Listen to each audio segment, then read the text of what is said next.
தமிழக மக்கள் அனைவருக்கும் வணக்கம். 2026ஆம் ஆண்டு தமிழகத்துல சட்டமன்ற தேர்தல் நடக்க போகுது. ஆனா திமுக அரசாங்கத்தை பொறுத்த வரைக்கும் பாத்தீங்கன்னா தேர்தல் நடக்க போகுது அப்படிங்கிற அந்த பயம் கொஞ்சம் கூட இல்லைங்க. இன்னும் ஒரு சில மாதங்கள்ல தேர்தல் வரப்போகுது. இதுவே மற்ற மாநிலங்கள்ல போய் பாருங்க, அந்தந்த மாநிலங்கள்ல இருக்கக்கூடிய அரசியல் கட்சிகள், ஆளும் கட்சிகள் தேர்தல் வருது அப்படின்னா அந்த தேர்தல் வரக்கூடிய நேரத்திலாவது மக்களுக்கு நல்லது செய்வோம், அப்படி நல்லது செஞ்சாவது மக்களுக்கு நம்ம மேல ஒரு அக்கறை வரும், நம்ம மேல ஒரு நல்ல அபிப்பிராயம் வரும், அதனால நமக்கு வாக்குகள் கிடைக்கும் அப்படிங்கிற அந்த எண்ணத்திலேயாவது, தேர்தல் வருதுங்கிற அந்த எண்ணத்திலேயாவது மக்களுக்கு நல்லது செய்வாங்க. ஆனா திமுகவுக்கு அந்த பயம் கூட கிடையாது. அதாவது தேர்தல் நெருங்கக்கூடிய இந்த நேரத்துல செவிலியர்கள் போராட்டம் பண்றாங்க. அந்த செவிலியர்களை அடிச்சு ஒடுக்குறாங்க, மண்டபத்துல அடைச்சு வைக்கிறாங்க. அந்த செவிலியர்கள் என்ன சொல்றாங்கன்னு காது கொடுத்து கேட்கல.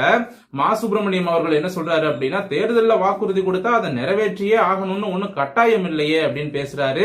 செவிலியர்களை அதுவும் பெண்களை கழிவறைக்கு கூட போக விடாம அடிச்சு கொடுமைப்படுத்தி இருக்கிறாங்க. எதிர்த்து கேள்வி கேட்டா அவங்களையும் மிரட்டுறாங்க. இப்போ சமீபத்துல ஒரு செவிலியர் கோபத்துல திட்டாங்க, ஸ்டாலின், மா சுப்பிரமணியம் எல்லாரையும் திட்டாங்க. உடனே அவங்கள யாரோ மிரட்டி நீங்க மன்னிப்பு கேட்டு ஒரு வீடியோ போடுங்கன்னு மிரட்டிருக்காங்க. வேற வழி இல்லாம அந்த செவிலியர், அவங்க பெண் இல்லையா, அவங்க மன்னிப்பு கேட்டு வீடியோவும் வெளியிட்டு இருக்காங்க. இப்ப என்னன்னா, எவ்வளவுதான் மக்கள் கஷ்டப்பட்டாலும் நாங்க அரக்க குணத்தோடு தான் இருப்போம், எங்களுக்கு மனசாட்சி கிடையாது, ஈவு இரக்கம் கிடையாது, மக்கள் மீது அக்கறை கிடையாது என்பதை திமுக தொடர்ச்சியா நிரூபிச்சிட்டு இருக்காங்க. செவிலியர்கள் போராட்டம் ஒரு பக்கம், அவங்கள ஒடுக்குனது ஒரு பக்கம் இருந்தாலும், இன்னொரு பக்கம் பாத்தீங்கன்னா இந்த துப்புரவு பணியாளர்களை ஒடுக்குனதையும் நாம பார்த்துட்டோம். போக்குவரத்து துறையில தொடர்ச்சியா சாலை விபத்துகள் நடந்துகிட்டு இருக்கு. இதற்கு முக்கியமான காரணமே கான்ட்ராக்ட் லேபர் தான். போக்குவரத்து துறையை பொறுத்த வரைக்கும் தரமான ஓட்டுநர்களை தேர்ந்தெடுக்கும் பொழுது போக்குவரத்து துறை அவங்களே தனியா அந்த ஓட்டுநர்களுக்கு சில டெஸ்ட் எல்லாம் வைப்பாங்க. அப்படிலாம் வச்சுதான் டிரைவர் எல்லாம் செலக்ட் பண்ணுவாங்க. ஆனா போக்குவரத்து துறையில தேவையான அளவுக்கு ஓட்டுநர் பற்றாக்குறை இருக்கு, நடத்துனர் பற்றாக்குறை இருக்கு, ஊழியர்கள் பற்றாக்குறை இருக்கு. அதெல்லாம் போக்கணும் அப்படின்னா புதுசா ஆள் எடுக்கணும். ஆனா ஆள் எடுக்காம கான்ட்ராக்ட் லேபரை வச்சே இவங்க ஓட்டிட்டு இருக்காங்க. இந்த கான்ட்ராக்ட் லேபர்ஸ் எப்படின்னா, இவங்களுக்கு பஸ் ஓட்ட தெரியும், ஹெவி லைசன்ஸ் வச்சிருந்தாலே போதும், பஸ் கொடுத்துறாங்க. ஆனா இப்ப இதுவே போக்குவரத்து துறையில ஆள் எடுக்கிறாங்க அப்படின்னா ஹெவி லைசன்ஸ் வச்சிருந்தாலும் போக்குவரத்து துறை என்ன பண்ணுவாங்க, இவங்க தனியா சில டெஸ்ட் எல்லாம் வைப்பாங்க. அந்த டெஸ்ட்ல பாஸ் பண்ணா மட்டும்தான் டிரைவர் வேலையை போட்டு கொடுப்பாங்க. நீங்க லாரியே ஓட்டி இருந்தாலும் சரி, நான் 10 வருஷம் லாரி ஓட்டி இருக்கேன், எனக்கு பஸ்ல வேலை கொடுங்க பஸ் ஓட்டுறதுக்கு அப்படின்னு சொன்னா எடுத்த உடனே கொடுக்க மாட்டாங்க. முன்னாடி எல்லாம் எப்படின்னா இவங்க தனியா டெஸ்ட் வச்சு அதுல பாஸ் பண்ணா மட்டும்தான் பஸ் ஓட்டுறதுக்கு அனுமதிப்பாங்க. ஆனா இந்த கான்ட்ராக்ட் லேபரை பொறுத்த வரைக்கும் பாத்தீங்கன்னா ஹெவி லைசன்ஸ் வாங்கிட்டே இருக்கா, இந்தாப்பா பஸ் எடுத்துட்டு போ அப்படிங்கிற அளவுக்கு தான் இன்றைய லட்சணம் இருக்கிறது. சோ போக்குவரத்து துறைக்கு தேவையான அளவுக்கு ஊழியர்களை எடுக்காம இருக்கிறது ஒரு மிகப்பெரிய தவறு. இந்த கான்ட்ராக்ட் லேபர்ஸ் இவங்க அனுபவம் இல்லாத ஓட்டுநர்கள், இவங்க கிட்ட பேருந்துகளை ஒப்படைக்கிறதன் மூலமாக அதிக விபத்துகள் ஏற்படுது. இப்ப சமீபத்துல திட்டக்குடி பக்கத்துல தொழுதூர் அந்த ஊர்ல பாத்தீங்கன்னா கவர்மெண்ட் பஸ் ஆக்சிடென்ட் ஆயிடுச்சு. ஆப்போசிட்ல வண்டிங்க மேல குத்தி இருக்கு. டிரைவர் அரெஸ்ட் பண்ணிருக்காங்க. நான் என்ன சொல்றேன் அப்படின்னா, டயர் வெடிச்சிருக்கு அப்படின்னு சொல்றாங்க.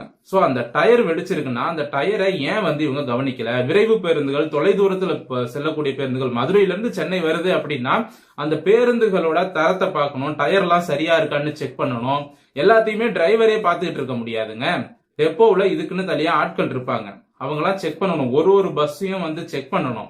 சோ அதையெல்லாம் இவங்க சரியா செய்யறது இல்ல. ஓட்டுநர் அரெஸ்ட் பண்ணிட்டா சரியா போச்சா?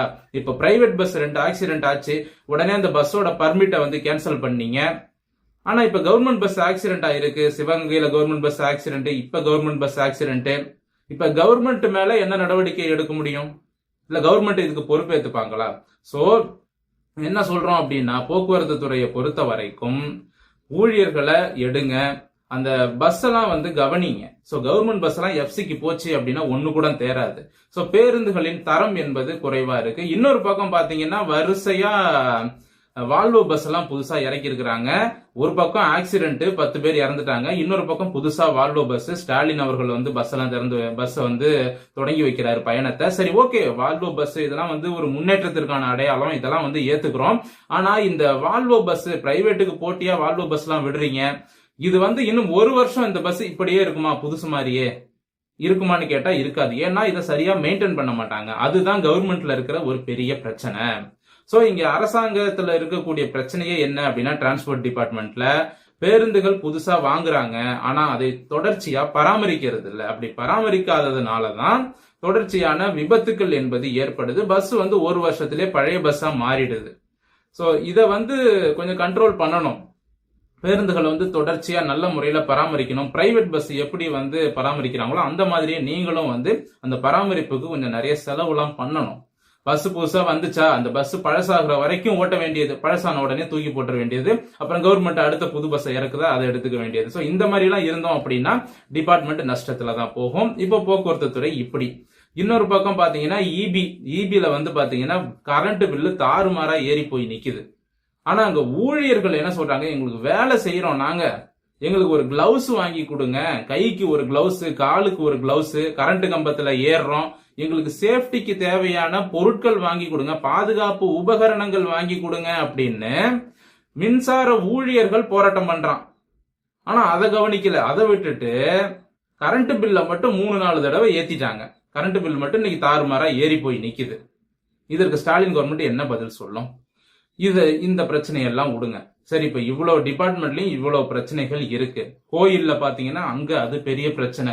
கோவில்கள் பாழடைஞ்சு போன கோவில்கள் நிறைய இருக்கு, அதெல்லாம் புனரமைக்கல. உண்டியல் காசை மட்டும் எண்ணி எண்ணி பாக்கெட்ல போட்டுட்டு இருக்கிறாரு சேகர்பாபு அவர்கள்.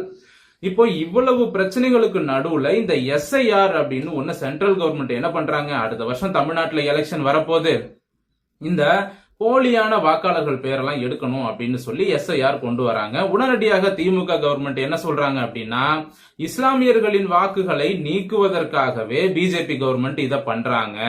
இஸ்லாமியர்கள், கிறிஸ்தவர்கள் இவர்களினுடைய வாக்குகளை, அந்த வாக்காளர்களின் பெயர்களை நீக்கணும் அப்படிங்கிறதுக்காக பிஜேபி கவர்மெண்ட் செய்யறாங்கன்னு ஒரு பொய் பிரச்சாரத்தை ஸ்டாலின் அவர்களே செய்தார். அவரே பேசினாரு, திமுக காரங்க இப்பவும் பேசிக்கிட்டு இருக்காங்க. இதோட உண்மைத்தன்மை என்ன அப்படிங்கறத இந்த பதிவுல நான் புரிய வைக்கிறேன் கொஞ்சம். என்ன அப்படின்னா, இந்த SIR பொறுத்த வரைக்கும் பாத்தீங்கன்னா என்ன கேட்பாங்கன்னா, நீங்க யாரு, உங்க அப்பா யாரு, உங்க தாத்தா யாரு, பேர் சொல்லுங்க, உங்களோட ப்ரூஃப் எல்லாம் காட்டுங்க, இதை மட்டும் தான் கேட்பாங்க. வேற ஒன்னும் இல்ல.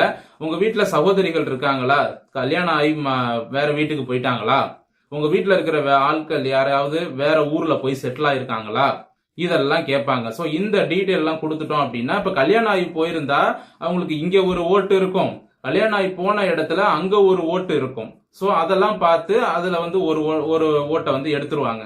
இந்த மாதிரி வெளியூர்ல போய் செட்டில் ஆனவங்க, கல்யாணம் ஆகி போனவங்க, இறந்தவங்க, அப்புறம் வெளிநாடுகளில் இருக்கக்கூடிய வாக்காளர்கள், இவங்களுடைய வாக்குகள்லாம் எது, இதை எல்லாத்தையுமே சரிபார்த்து ஒழுங்குபடுத்தக்கூடிய வேலையைத்தான் இந்த SIR மூலமாக சென்ட்ரல் கவர்மெண்ட் தேர்தல் ஆணையம் செய்யறாங்க.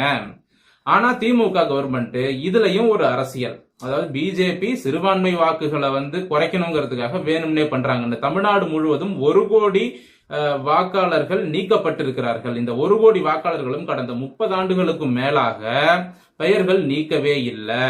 அப்போ இந்த 1 கோடி பேரும் பாத்தீங்கன்னா அதுல இறந்தவங்க லிஸ்டும் இருக்கு, கல்யாணம் ஆகி வேற ஊருக்கு போன பொண்ணுங்களோட லிஸ்டும் இருக்கு, ஒரு ஊர்ல இருந்து இன்னொரு வீட்டுல ஒரு தொகுதியில இருந்து இன்னொரு தொகுதிக்கு போய் வேற ஊர்ல குடியேறி வாழ்ந்துட்டு இருக்காங்க இல்லையா, அவங்களுடைய லிஸ்டும் அதுல இருக்கு. அப்ப இது எல்லாத்தையும் எடுத்து இத்தனை பேர்களையும் நீக்கி இருக்கிறாங்க. அப்ப கிட்டத்தட்ட 1 கோடி வாக்காளர்கள் தமிழகத்துல போலி வாக்காளர்களா இருந்திருக்காங்க. அப்ப இந்த வாக்குகளை எல்லாம் யாரு போடுறாங்க அப்படின்னு பாத்தீங்கன்னா, அதுதான் கள்ள ஓட்டா மாறுது அப்படிங்கிற ஒரு குற்றச்சாட்டு. அதனாலதான் இப்படி மாவட்டம் தோறும் வாக்காளர்களை தேடி கண்டுபிடிச்சு செத்தவங்க, வீடு மாறி போனவங்க, கல்யாணம் ஆகி போனவங்க லிஸ்ட் எல்லாம் எடுத்து பேரை நீக்கி இருக்கிறாங்க. சரிங்களா? இப்போ அரியலூர் மாவட்டத்துல 30,000 பேர் அது குறைஞ்சபட்சம், அதிகபட்சம் பாத்தீங்கன்னா கோயம்புத்தூர்ல 6,50,000 பேர். அப்போ எந்த அளவிற்கு அந்தந்த ஊர்ல இருக்க மக்கள் தொகைக்கு தகுந்தாப்புல எந்த அளவிற்கு வாக்காளர்கள் போலியா இருந்திருக்காங்க அப்படிங்கறதையும் நீங்க பார்க்கணும். இதுல முக்கியமான ஒரு விஷயம் என்ன அப்படின்னா, திமுகவுக்கு அவங்களுக்கு ஒரு பதிலடி கொடுத்த மாதிரி சிறுபான்மை மக்களே என்ன செஞ்சிருக்காங்க அப்படின்னா, ஒருத்தர் கூட கம்ப்ளைண்ட் பண்ணல. ஒருத்தர் கூட ஒரு இஸ்லாமியரோ ஒரு கிறிஸ்தவரோ போலீஸ் ஸ்டேஷன்லயோ அல்லது நீதிமன்றத்திலோ சென்று என்னுடைய வாக்கு அதாவது என்னுடைய வாக்கு என்பது பறிக்கப்பட்டிருக்கிறது, வாக்காளர் பட்டியல என்னுடைய பெயர் நீக்கப்பட்டிருக்கிறது அப்படின்னு ஒரு கம்ப்ளைண்ட் கூட இது வரைக்கும் ரெஜிஸ்டர் ஆகல. ஏன் ரெஜிஸ்டர் ஆகல அப்படின்னா, ஏன்னா எஸ்ஐஆர் என்பது அவ்வளவு தெளிவா இருக்கு. இஸ்லாமியர்களின் வாக்குகளையும் கிறிஸ்தவர்களின் வாக்குகளையும் நீக்க வேண்டும் என்பது மத்திய அரசாங்கத்தோட நோக்கம் இல்ல. செத்து போனவங்க, வீடு மாறி போனவங்க, கல்யாணம் ஆகி போனவங்க எல்லாம் அந்த ஓட்டு அப்படியே இருக்கு, 2 ஓட்டா இருக்கு.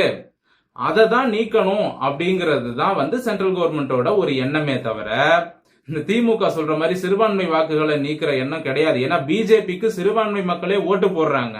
தமிழ்நாட்டை விட்டு நீங்க மற்ற மாநிலங்கள்லாம் போனீங்கன்னா கேரளாவில் முஸ்லிம்ஸே பிஜேபிக்கு ஓட்டு போடுறாங்க, மகாராஷ்டிரால குஜராத்ல முஸ்லிம்ஸ் ஓட்டு போடுறாங்க, நார்த் ஈஸ்ட் முழுக்க 7 மாநிலங்கள் இருக்கு, அங்க கிறிஸ்தவர்கள் மெஜாரிட்டியா இருக்காங்க. கிறிஸ்தவர்கள் 85% இருக்கக்கூடிய மாநிலங்கள்ல பிஜேபி வெற்றி பெற்றிருக்கிறது. அதனால மத அரசியலை திமுக செய்ய வேண்டாம் அப்படிங்கறத தான் இந்த பதிவுல சொல்லிக்கிறோம். கடைசியா இன்னொரு விஷயத்த சொல்லிட்டு பதிவை முடிச்சிடுறேன். கேடுகெட்ட தமிழ்நாட்டு ஊடகங்கள். ஒரு பக்கம் ஆக்சிடென்ட்ல மக்கள் செத்துக்கிட்டு இருக்காங்க, இன்னொரு பக்கம் பாத்தீங்கன்னா புது பஸ் திறக்கிறாங்கன்னா அந்த நியூஸையே போட்டுட்டு இருக்கானுங்க. இந்த ஆக்சிடென்ட், இவ்வளவு பெரிய ஆக்சிடென்ட் நடந்திருக்கு, இதுக்கு கவர்மெண்ட் பொறுப்பே இருக்கணும். ஒரே ஆக்சிடென்ட்ல 10-12 பேர் சாகுறாங்க, தொடர்ச்சியா பேருந்துகள் மோதிக்கொள்கிறது, இவ்வளவு பிரச்சனை போயிட்டு இருக்கு, இதற்கெல்லாம் அரசாங்கம் பொறுப்பேற்றுக்கணும்னு எந்த மீடியாவும் பேசல, எந்த ஊடகங்களும் இது பற்றி விவாதம் நடத்தல, ஸ்டாலின் கிட்ட போய் இதை பத்தி கேள்வி கேட்கல, இல்ல திமுக அமைச்சர்கள் கிட்ட போய் இதை பத்தி எல்லாம் கேள்வி கேட்கல. அதை விட்டுட்டு புது பஸ் பயணத்தை தொடங்கி வைக்கிறாராம் ஸ்டாலின், அதை பெருசா போட்டுட்டு இருக்காங்க. இன்னொரு பக்கம் பாத்தீங்கன்னா ஸ்டாலினுக்கு ஏவா வேலு வெள்ளிச்சேர் பரிசளிக்கிறாரு. வெள்ளிச்சேர்ல உட்கார வச்சு அழகு பாக்குறாங்க. என்ன இவங்கெல்லாம் பரம்பரை மன்னர் பரம்பரையா, தமிழ்நாடு இவங்களுக்கு சொந்தம்னே இவங்க முடிவு பண்ணிட்டாங்க போல. அப்படியே தொடர்ச்சியா இன்னும் 500 வருஷத்துக்கு தமிழ்நாட்டுக்கு நம்ம தான் ஆள போறோம், தமிழ்நாட்டுக்கு நம்ம தான் மன்னர் அப்படிங்கிற அந்த ஒரு நினைப்பிலேயே இவங்க இருக்கிறாங்க. நல்லா புரிஞ்சுக்கோங்க. இவங்களுக்கு மக்கள் மீது அக்கறையும் கிடையாது, தேர்தல் வருதுங்கிற அந்த பயமும் கிடையாது. தேர்தல் வந்தா என்ன, இந்த மக்கள் காசு கொடுத்தா ஓட்டு போட்டுற போறாங்க, காசை வாங்கிட்டு ஓட்டு போடுற கூட்டம் தானே அப்படின்னு கேவலமாக நினைக்கிறது திமுக. மக்களை கேவலமா நடத்துறாங்க, கேவலமா நினைக்கிறாங்க. சோ இதை தமிழக மக்கள் உணர வேண்டும் அப்படிங்கறத தெளிவா சொல்லிக்கிறேன்.